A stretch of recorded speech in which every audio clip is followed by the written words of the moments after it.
నాకు ఊహ తెలిసి నేను కొంచెం అబ్జర్వేషన్ వచ్చే టైంకే ఇంట్లో నాన్నగారు హాబీ ఫోటోగ్రాఫర్గా తీసిన ఆ రీల్స్ డెవలప్ చేయడం, ప్రింట్ చేయడం అని నా కళ్ళెదురు జరిగాయి. 620 box camera, Kodak box camera ₹6 కొన్నారని చెప్పారన్నమాట.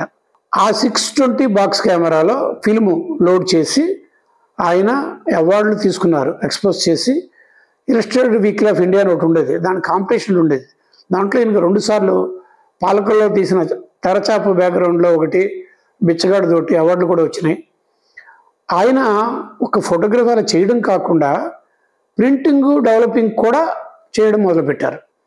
దాని తాలూకు కెమికల్ తీసుకొచ్చేసి, ఆ డెవలపింగ్ డిష్లు తీసుకొచ్చి, కాంట్రాక్ట్ ప్రింటింగ్ బాక్స్ తీసుకొచ్చి, ఇవన్నీ మాకు కళ్ళెదురు కనిపించాయి అన్నమాట.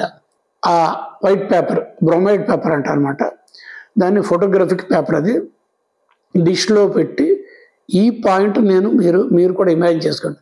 అలాగా ఆ డెవలపింగ్ సొల్యూషన్లో నీళ్ళలో ఇలాగ కడుగుతుంటే ఆ వైట్లోంచి ఏదో కృష్ణమాయలాగా బొమ్మలాగా ఫామ్ అయితే అందరూ చప్పట్లు కొట్టేసామంట. బొమ్మ వస్తూ ఉంటే నా బొమ్మ, వాళ్ళ బొమ్మ, నాన్నగారి బొమ్మ ఫోటోలో అది ఎప్పటికీ మర్చిపోలేండి మా ఫ్యామిలీ అందరికీ, నాకే కాదు. అలాంటి ఇదనమాట జ్ఞాపకం. తెల్ల కాగితాల్లోంచి నెమ్మదిగా ఒక ఇమేజ్ ఫార్మాట్ అనేది ఒక థ్రిల్గా ఉండేది అనమాట. అక్కడ నుంచి ఇంకా ఫోటోగ్రఫీ మీద నిమగ్నమైందని అనుకోవచ్చు. దాని నుంచి తర్వాత సినిమాకి వచ్చారనుకోండి.